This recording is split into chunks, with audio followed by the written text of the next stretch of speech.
Bonjour, je suis le frère Davina, donc bienvenue sur la chaîne. N'hésitez pas à liker et partager pour donner de la force à la chaîne. Et pensez aussi à la petite cloche pour vous abonner et ne louper aucun de nos live notifications. N'oubliez pas aussi que toute copie ou diffusion d'images provenant de cette vidéo est strictement interdite et sera punie de poursuites judiciaires immédiates. Merci, bonne journée, bon courage.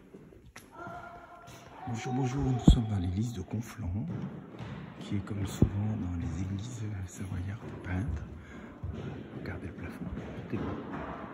Voilà, un super tableau. Regardez le haut des piliers. On a Sainte-Thérèse, on a Sainte-Bernadette. Il y a une super tribune. Vu qu'apparemment il y a des remparts, il va y avoir un noble. Donc la tribune en général c'est la place du noble, s'il n'est pas devant. Voilà. Et regardez, ça c'est un beau.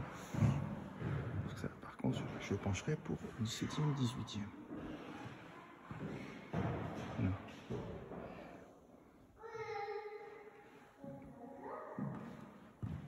Regardez-moi cette chair. La sculpture de la chair. C'est délirant. C'est une vraie chair. Et les petits hôtels secondaires sont vraiment impressionnants.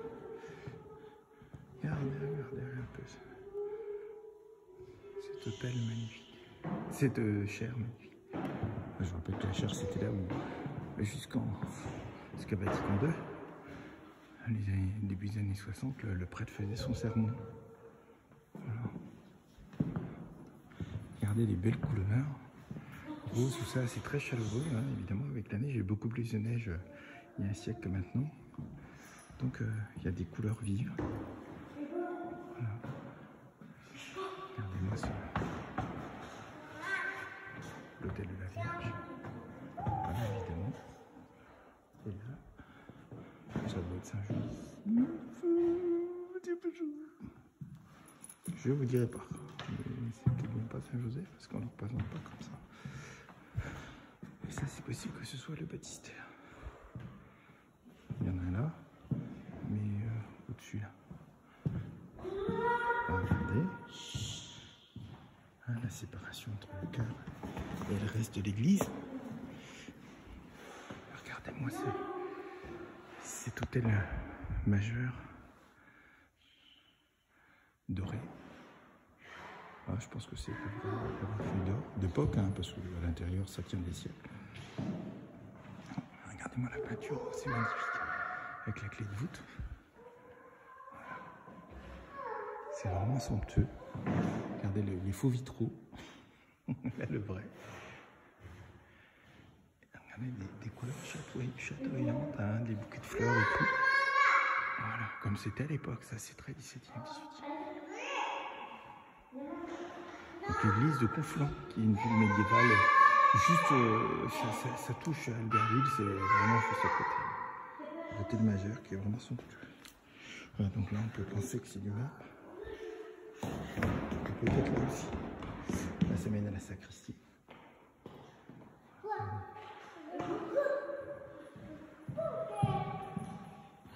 C'est vraiment magnifique. Voilà. C'est un latin, je vous dirai pas qui c'est.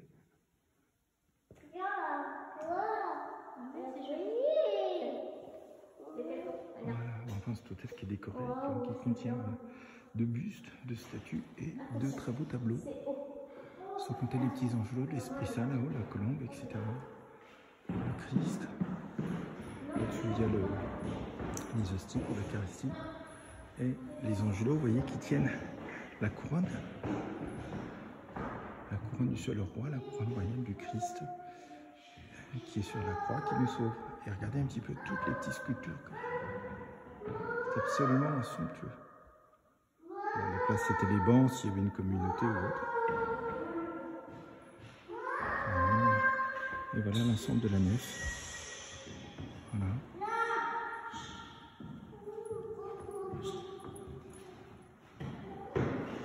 Et là, je pense que c'est des décorations locales, une statue ancienne. Et, je pense qu'il y a des reliquaires, à moins que ce soit des...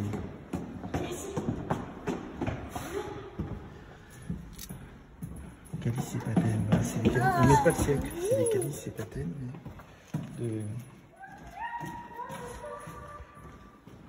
Calices et patènes. Anciens, puisqu'ils sont protégés sous vitre. La patène, je vous rappelle que c'est ce qui contient les hosties, et le calice, évidemment, c'est le vin.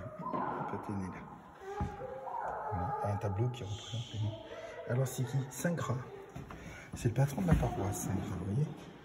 Je ne le connais pas. Donc, il porte la tête du Christ sur la Bible, je pense.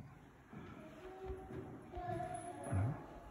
Ici, nous avons encore un calice. Nous n'avons pas la patène, même s'il le marque. Là, c'est des accessoires pour l'encens. Voilà, un encensoir complet. Et un calice encore. C'est dommage, je ne mets pas la fin. Je ne suis pas sûr que ce soit antérieur au 19e, mais c'est possible. Alors, regardez le chemin de croix, qui est peint aussi de couleurs vives. Ah, c'est ça, c'est typique. Hein. En montagne et tout, il y a de la couleur vive partout. Regardez-moi ce tableau, toute la couleur vive. C'est vraiment de la Vierge. C'est vraiment très vivant. Voilà, on oublie toujours, mais les églises sont des lieux de vie. C'est vraiment très très très vif. Il y a vraiment de la couleur vive partout. Voilà, c'est la station 12. Le Christ est crucifié, vous avez le tableau à chaque fois. La 13, le Christ est descendu. Et la 14 là-bas, il est déposé dans la grotte. Voilà, le caveau. Bah, souvent la 14 c'est la résurrection, non?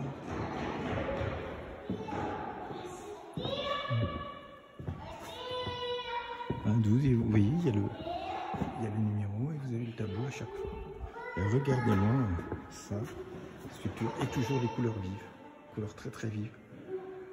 Parce que Jésus c'est la vie. Regardez si vous voyez les petits anges, vous voyez, ils ont des bonnes joues roses.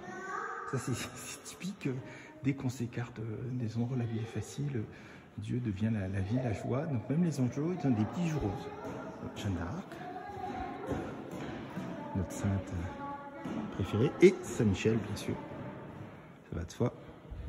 Avec le dragon comme toujours. Voilà, tableau. La 11e station. Donc la crucifixion proprement dit, on adresse. La 10e, on installe sur la croix. Ah non, c'est Simon-Tyrène, pardon. Voilà, vous voyez toujours les boiseries qui sont magnifiques, imitation marbre. Et regardez, toujours des couleurs vives. Regardez là-haut l'Esprit Saint. Incroyable. Le confessionnal qui est très sympathique. Ah ouais, vous tenez à genoux à côté. Donc on ne veut pas rentrer dedans, vous tenez vraiment à genoux. On vous parlait, là. Le prêtre ici. Voilà. Et pour ne pas perdre de temps, il y a une deuxième place. Et normalement à l'intérieur, il y a les petits volets. Vous voyez les petits volets. Là, c'est le Christ, mais les petits volets là. Voilà. Vous voyez les deux vis ici. Puis là, l'autre petit volet. Voilà. Pour que les gens n'entendent pas. Donc le prêtre change de côté, là, non, il n'y a pas de perte. Et à chaque fois, il y a un Christ qui s'inspire. Alors lui, évidemment, il a de quoi s'asseoir avec les accoudoirs. Remarquez, c'est pas confortable. Hein. Il va rester bien éveillé. Hein. Donc ça, c'est 14, 18, 39, 45. Voilà. Et donc on marbre aussi. Les défunts. C'est vraiment sympa. Alors, lâchez ça. Donc espagnol, italien. L'église au confond. Et allemand. Il n'y a pas anglais. Voilà, je suis sûr. Les bénitiers. Il y en a un autre là. Et regardez. Il y a un petit bénitier pour monter à la tribune. Les gens qui montent à la tribune, il faudrait qu'ils se déplacent pour aller au bénitier là ou celui-là qui sont rez-de-chaussée. Donc quand ils montent à la tribune, ils ont leur petit bénitier aussi. Voilà, ils n'ont pas à faire de détour. Vous voyez comme c'est astucieux. Donc un très beau parvis. Tout en pente. Comme ça, on va aller avec l'escalier, le volet. Voilà, puis la maison avec les toits modernes, mais ici il faut pour retenir la neige. Alors, je ne pourrais pas passer, c'est le deuxième gros minet qu'on voit. Et regardez, il y a 3 gros minets. Ils sont bien au pied de l'église, ces minets. Voilà. Ils font leur toilette dans le jardin, à l'ombre. Ils sont beaux ces mimis. Ah, ils doivent se connaître. C'est les miniers du coin, ça. Voilà. Ça, c'est une petite minette, je pense, parce qu'elle a la tête fine, elle est bicolore. Voilà, regardez, ils sont beaux les minets. Alors voilà, là on voit l'ensemble de la façade, vous voyez. On voit bien, donc c'est magnifique. C'est pas, ça c'est typique des régions montagneuses. En Autriche, en Allemagne, vous avez beaucoup aussi. J'ai fait le temps d'en parler ça. Alors, je voulais vous montrer un peu la rue. Vous voyez, toutes les enseignes, ça c'est typique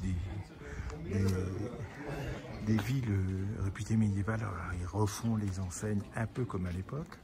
Voilà, donc vous en avez plein. Vous en avez là. Regardez aussi les numéros. Alors on se doute bien qu'au Moyen-Âge, c'était pas comme ça. Hein. C'est pour la mise en valeur. Par contre, les enseignes, oui, il y en avait beaucoup. Il y en avait beaucoup des enseignes. Ils étaient en fer forgé ou en bois. Souvent en fer forgé. Voilà. Donc, ils ont tâché de reprendre un peu les symboles. Voilà, une petite enseigne. Voilà. Au Bel-Abi, donc on devine évidemment que c'est un tailleur. Ah, Arpot-Clair, les attrapes touristes. C'est la rue Gabriel Pérouse. Donc ici on a les noms, à part depuis que la Savoie par référendum est rentrée en France, sinon on a les noms qui correspondent au duché puis au royaume de Savoie. Dont Chambéry, on était une des capitales. Après ils sont allés en Italie. C'est une partie de l'Italie. Et la chancellerie. Donc les petites places touristiques, l'avantage c'est que c'est vert. Voilà. Sympa. Donc je vous encourage à visiter, c'est très intéressant. Vous voyez toutes les petites rues et tout. Alors évidemment la fontaine en montagne c'est indispensable. Et là je vous dis pas c'est de l'eau fraîche. Hein. Voilà. Tu vois pas l'eau hein. Donc ça servait pour l'eau, pour le lavoir. S'ils n'en avaient pas, moi aussi j'en avais. Alors regardez, pour tout s'abîme. On va attendre de restaurer, on met des cerclages de fer. Ça c'est intéressant parce que c'est ça à l'époque, ça doit être très ancien. Et donc ils ont raccroché les pierres partout. C'est assez intéressant ça, dans la construction c'est comme ça. Hein. Et pour que ce soit bien étanche, bien raccroché. Un olivier, bon c'est pas le coin. Hein. Le balcon. Le bâtiment est sympa, ça je penserais pour Renaissance, vous voyez. Alors la brique, ça n'a rien d'étonnant. On est dans un ancien territoire italien, donc vous voyez, ça n'a strictement rien. Ça n'a rien d'étonnant. Vous savez que vous allez à Florence, etc., vous allez avoir énormément, tout est en brique. Hein. Donc toute l'Italie, Venise et tout, donc ça n'a rien de choquant. C'est beaucoup plus facile à faire que de tailler les pierres. Mais vous avez quand même le petit pilier, vous voyez, de la fenêtre. Ça c'est vraiment typiquement Renaissance. La fenêtre qui est en pierre. Voilà.